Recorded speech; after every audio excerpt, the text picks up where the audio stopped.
Hundreds of students gathered Tuesday outside the British embassy in Tehran to protest against the sanctions, chanting "Death to Britain." Several demonstrators scaled the fence before ransacking the buildings. One protester appeared to be waving a portrait of the British Queen. Staff fled the embassy through a back door. Iran expressed regret over the incident. Britain's Foreign Secretary William Hague said that was not good enough. We hold the Iranian government responsible for its failure to take adequate measures to protect our embassy as it is required to do. Clearly, there will be other, further and serious consequences.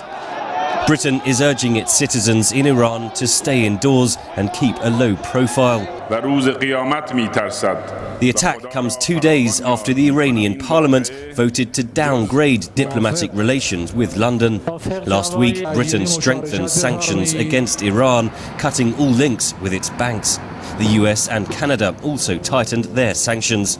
It follows a report from the UN's nuclear watchdog, the IAEA, suggesting Tehran is still pursuing a nuclear weapon. Andrea Berger of London analyst group RUSI says the report stretched the West's patience with Iran. The diplomatic avenue in compelling Iran to renounce nuclear ambitions is perhaps not going to be pursued as actively as it may have been in the past, and that we may be moving towards increasingly harsh approaches such as sanctions.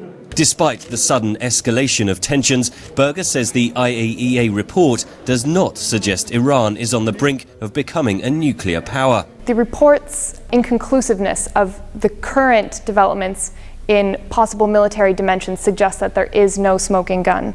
However, that's no reason for complacency on the part of major countries pursuing policies such as sanctions.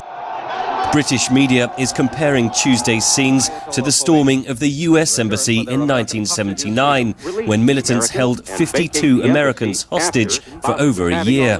President Obama said he was disturbed by the attack on the British embassy. The UN Security Council also condemned the incident.